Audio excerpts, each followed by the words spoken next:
Bach Sebastian never had to be soft. He made a long, loud, and angry scream when he was born. When he was 21, his voice could be heard in arenas where tens of thousands of fans shouted along to his songs 18 and Life, which were about being rebellious. Youngsters gone crazy. With his long hair, stoic face, and lightning-fast acts, Bach quickly became a symbol of the glam metal era at the end of the 1980s and the beginning of the 1990s. However, it was his ego and wildness that got him into so much trouble. He was sued for throwing a bottle into the crowd, was fired from the band over the phone, and eventually saw an entire genre he helped create die out. But Sebastian was never seen again. Unlike many other rock stars, he didn't die young, get hooked on drugs, or beg to be in the spotlight again. Instead, he kept singing, even though he lost his voice, his home, and many of his friends. He did shows, toured by himself, paid the price, and got back on his feet by himself. He doesn't have a big band or a record label pulling his strings. He only has his voice and an unbreakable spirit. Sebastian Bach went from being a rebellious teenager in Ontario to having one of the most recognizable voices of the 1990s. This article tells his story of fame, defiance, loss, and why, despite everything, he is still one of the most honest screams rock has ever heard. Childhood. Sebastian Bach wasn't born into a family that liked rock and roll. Born in Freeport, Bahamas, on April 3, 1968, he grew up a long way from the stage lights and even further from the screaming guitars that would come to define his life. At birth, his name was Sebastian Philip Bierk. His parents were the famous painter David Bierk and the schoolteacher Joan Bierk. This Canadian family first lived in the Bahamas, then in California, and finally in the quiet town of Peterborough, Ontario. That's where Sebastian's childhood started, full of artistic inspiration and constant conflict. He was only a child when his parents split up. Most of Sebastian's time was spent with his mother, but he often thought about his father, a skilled artist who is strict and has high standards. David wanted his son to get an education, go to Juilliard, and live an organized life as an artist. That being said, Sebastian was never the good child who sat quietly behind a painting. He did things without thinking, was rebellious, and never hid the fiery artist's ego that was burning inside him. Sebastian was said to be an A-plus student at school, but also a bully. It was Lakefield College School where he went, prestigious boarding school where Prince Andrew was once a guest. Sebastian wasn't afraid to call the prince a jerk in an interview with Rolling Stone. We weren't joking. It was a way of thinking and acting that was a clear early act of defiance against all kinds of authority and rules. Sebastian found that making music was a natural way to rebel. He knew all of Kiss, Judas Priest, and Rush's albums by heart by the time he was 13. He quit school, moved away from home, and joined rock bands in Toronto when he was 15. Most of the other band members were decades older than him, and they played in clubs. He was already over 6 feet tall as a teenager, so it was easy for him to act like he was older and perform in places that didn't let kids in. Kid Wicked was Sebastian's first band. That's where he got used to the stage, drunk fans, and the rough life of traveling musicians. At that time, Sebastian didn't have any professional studios, big stages, or dramatic lights. He only had a childish dream that he would be famous and a voice that wasn't trained yet, but was strong enough to break glass ceilings in a small room. That boy didn't know anything about money, fame, or copyright rules, but he was very clear that he didn't fit the mold his father had in mind for him. A rocker was born in the tumultuous silence that came between unfulfilled hopes and vague freedom. It wasn't shaped the way most things are, but in Sebastian Bach's own way, without notice, without giving up, and without saying sorry to anyone. Beginners in their careers. Sebastian Bach had been dreaming of becoming a rock star since he was 18 years old. It was like breathing. With a high, sharp voice, a strong personality, long hair, a tall frame, and the stance of a stage performer. The music scene in Toronto started to pay attention to Bach. In his younger years, he played with bands like Modamax and Kid Wicked. He would go from crowded bar to crowded bar, where the flashing lights couldn't hide how tired he was or put out the fire that was growing inside him. And then the chance came up. A wedding, which was the last place you would expect. In 1987, Bach was asked to play at the wedding of Mark Weiss, a famous rock photographer who had taken pictures of many big bands. Sebastian sang at that party with Quiet Riot's Kevin Dubrow, members of Twisted Sister, and even Ozzy Osbourne's newest guitarist, Zakk Wylde, who was just starting to become famous. Sebastian didn't know that a dear friend of a band called Skid Row, who were looking for a singer, was at the wedding. His name is David Feld. Soon after, a cassette tape showed up at Sebastian's door. For rough recording tracks from a band with an odd name called Skid Row were inside. 18 in Life and Youth Gone Wild were the best songs. Before making a choice, Sebastian played them over and over until he knew every note by heart. When I say Halford Flair, I mean Rob Halford's famous high-pitched screams. I'm going to rewrite the tune and make it mine. That wasn't just young people's excitement. That was the first sign of fate. Upon his arrival in New Jersey for the test, it wasn't a cold studio or a formal room. At a rundown club called Mingles, he met Rachel Bolan, Snake Sabo, Scotty Hill, and Rob Affuso, who were all in Skid Row. That evening, there were no deals. They got on stage, played music, drank, and then got into a fight with the crowd because someone had said something bad about Bach. The first time they met, they crashed into each other like a bunch of broken pieces that fit together perfectly. In the future, Snake Sabo remembered, we had just met. We were fighting with each other already. The connection I felt with them was unlike any other I've ever had. He was the missing piece, I knew. And Sebastian Bach became Skid Row's lead singer. They didn't have a standard audition, a strict management contract, or a written plan. They only had a voice, a jam session, and a strong instinct that made it impossible to go back. It was more than just the start of a band. It was the start of a trend. Son of Sebastian Bach. A successful career. Sebastian Bach did not work in the music business. He barged in fiercely, and as soon as his scream resonated through a wild youth, Skid Row was no longer a secret New Jersey band.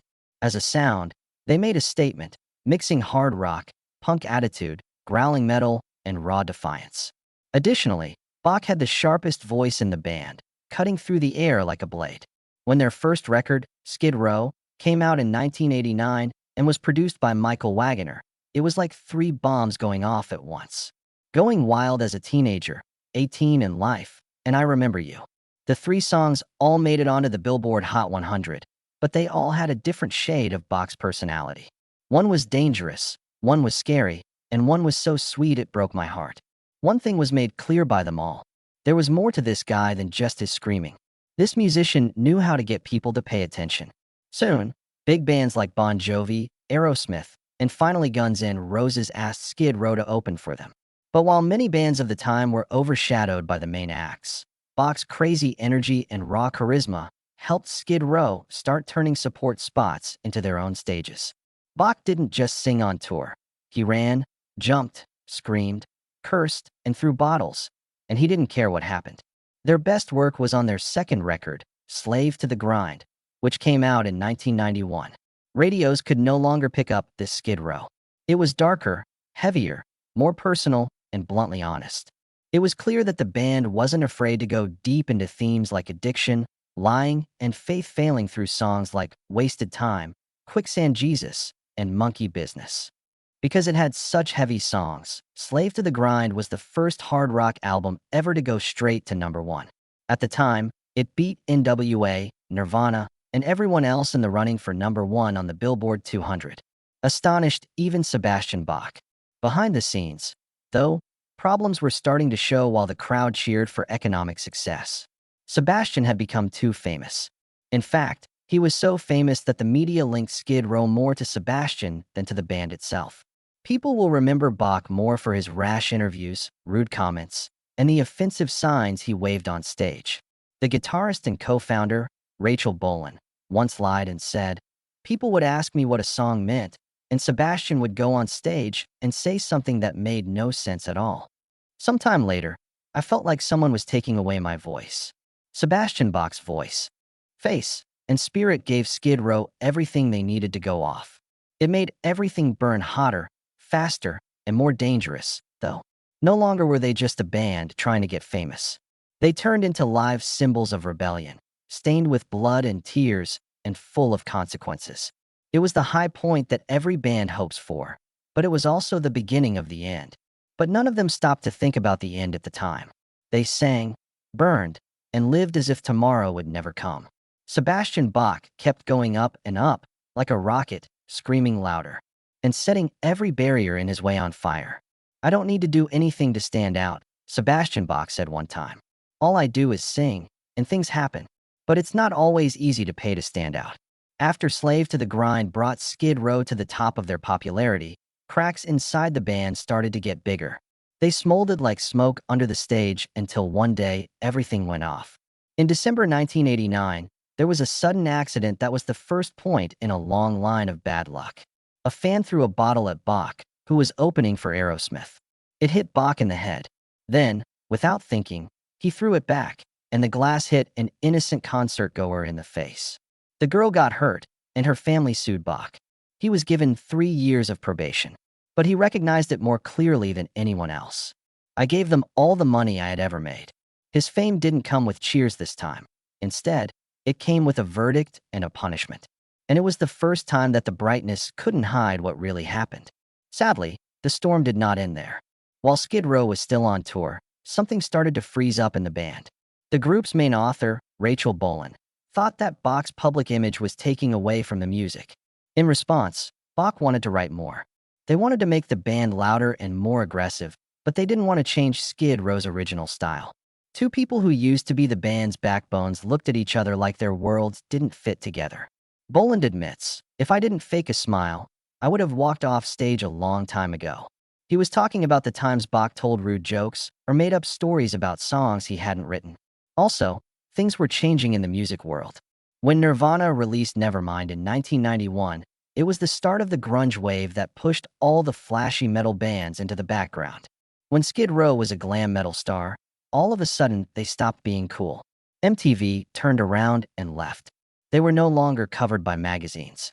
Their album Subhuman Race from 1995 was darker, deeper, and more personal, but it didn't save them.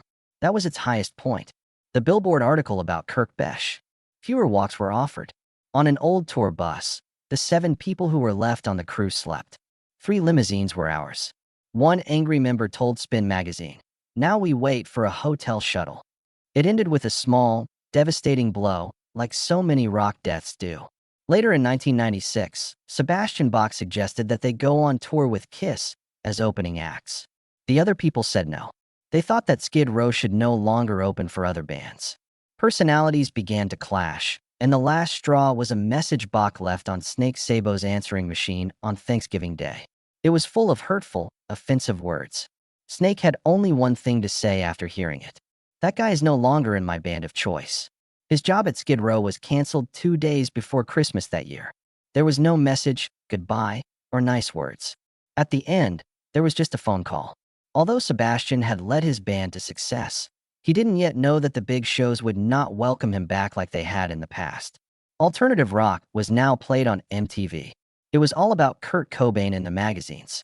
People who used to call him a phenomenon dodged his name like it was an old thing that should be forgotten. Bach once said, "I thought a band couldn't break up just because of a few egos. Then I went through that myself." He could hear the noise of an age ending behind him. A world that didn't want him anymore was ahead. For the very first time in his life, Sebastian Bach did not scream. It was quiet as he left. By themselves. Everyday life. Many people wouldn't guess that Sebastian Bach is a man who really values family, what with all the screaming and chaos on stage. This person has always fought to keep private things, even if he didn't always win. They wear leather jackets and have long hair. After becoming very famous, Bach married Maria Aquinoff in 1992, his girlfriend from before she was famous. Their relationship lasted almost 20 years, and they had 3 children. The public saw what looked like a strong marriage, which is rare in this world of groupies, drinking, and never-ending sleepless nights. But in reality, they were having a hard time because Bach was unstable and would lose it over small things. They had to travel a lot, and they were having trouble making ends meet after Skid Row. Wait a week, then stop talking. Sebastian and Maria got a divorce in secret in 2010. It wasn't much that he said. He just said it was the end of a chapter with kindness. But his close friends say it was a silent crisis for him because he had lost his family, wasn't on any big stages, and was in the middle of middle age alone with people from a generation that the world had moved on from. His life was just getting back on track when another blow hit in 2011. Hurricane Irene wrecked his whole home in New Jersey. There was more to it than a house. It was full of memories, old photos, original Skid Row cassettes, and his huge collection of Kiss souvenirs that he had loved since he was a teenager. I lost everything: music, emotions, and parts of myself from the past, he wrote on Facebook. Starting over is something I need to learn. The next year, in 2012, Sebastian Bach started dating Suzanne Liu, a Vietnamese-American model, in public. They got married quietly in 2015, without making a big deal out of it. In conversations about his personal life that have happened since then, he often talks about her as the piece I needed most after a lifetime of screaming. No more rude comments or loud fights in public. Just a man in his 50s who still sings, tours, and comes home to someone who's always ready. Sebastian stays just the right distance from his kids. He's never too close, but he's always there. Bach's oldest son also became a musician, and he once said, "I don't want him to pay the price I did, so I don't push him to be famous." Not all rock stars know what to do when the lights go down. However, Sebastian Bach learned that the man who once sang for a generation of rebels is now living more slowly. He did this by accepting that the man's voice shouldn't get lost in the noise of a life lived too loudly, not by going quiet. Legacy and influence. After Sebastian Bach left, Skid Row continued their journey with a rotating lineup of singers, but for fans, from the MTV generation of the late 1980s to today's loyal rockers, Bach is the unmistakable soul of the band's golden era. He wasn't just a voice. He was a live example of structured chaos and a burst of stage energy that not many people have been able to match since. Bach didn't sing in a cold, technical way with his voice. The way he sang showed raw, intense feeling, scream-like in its depth. It can leap like Halford when it needs to, but it can also be soft enough to sing, "I Remember You," and silence the whole room. Many later metal and hard rock singers, from underground bands to those who came up after MTV, were inspired by his high notes and the way he almost broke the words. But Bach left behind more than just music. He went from the rock stage to Broadway, playing the lead roles in Jesus Christ Superstar as Jekyll and Hyde. His performance style, which was never flashy but hard to ignore, surprised the theater world. Making that change wasn't meant to prove anything. It was just what an artist who didn't want to die in his comfort zone did. He also had memorable supporting parts on TV shows like Gilmore Girls, Californication, and Trailer Park Boys. Despite never being a movie star, he was always clearly himself, without any filters or attempts to be someone else. Being honest helped him keep his fans for more than 30 years, even when glam rock was becoming less popular. Of the few rock stars to come out of that wild time, Sebastian Bach is one of the few who still has most of his voice in his 50s. Somewhat raspier and deeper, the fire in those high notes that makes people stand up, clap, and never forget it is still there. He didn't become a relic of the past. Instead, he became a live example of how rock music will always be around as long as there are real voices singing its pain and defiance. People still talk about Sebastian Bach, and it's not just because he was popular. It's because he never gave up the music that saved him. Because he didn't give up on his artist soul and was always honest. Life now. Now that he's in his 50s, many of his friends have gone quiet or faded from public view. But Sebastian Bach keeps touring and singing, not to prove anything, but just because he can't help himself. During the 2010s, Bach kept up a regular performance schedule, mostly at rock festivals, clubs, and nostalgia-themed stages in North America and Europe. His music was no longer on the big charts or constantly played in the media. There's no hiding the past from him. Instead, he embraces it as a part of who he is, playing hits from Skid Row like 18 in Life, I Remember You, and Slave to the Grind on a regular basis. These are the songs that got him to the top and now keep his fans coming back. It hasn't been easy to keep going on this journey, though. Sebastian has had problems with his vocal cords for a long time and has had surgery and a lot of vocal therapy. The high-pitched voice that people used to love about young Rob Halford doesn't quite reach those same lofty heights anymore. Instead, it has a depth and emotional weight that you've never had. He once said, "I can't scream like I did in 1989. I know how to make people feel more now." He's also returned to new music, slowly but never stopping. In 2014, he released the album Give Him Hell, which received positive feedback from critics and the traditional metal community. While it wasn't a commercial explosion, it made clear that he doesn't live in the past. He still writes, still challenges himself, still moves forward, even if the storm has quieted.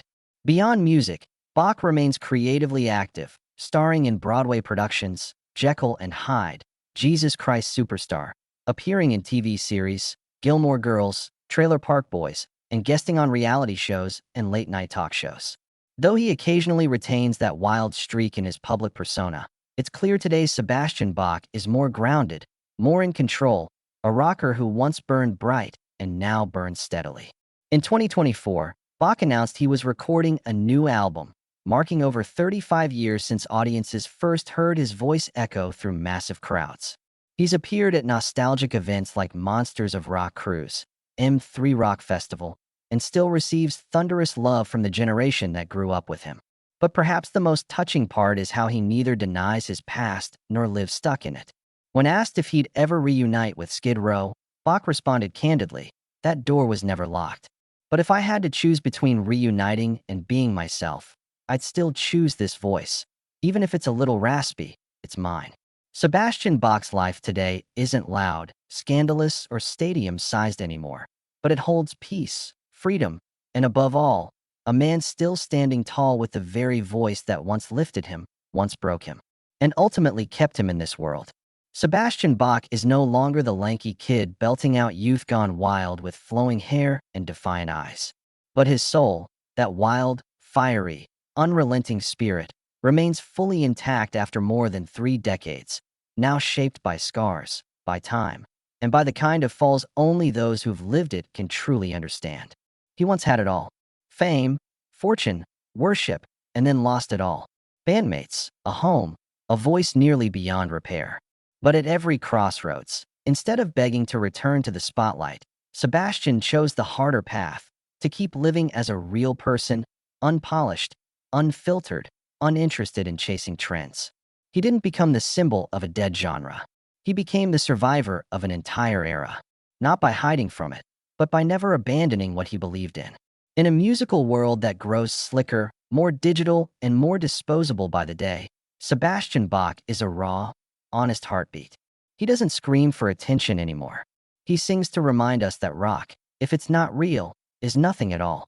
He is proof of a career that wasn't perfect or clean, but fierce, meaningful, and worthy of being remembered with nothing less than respect.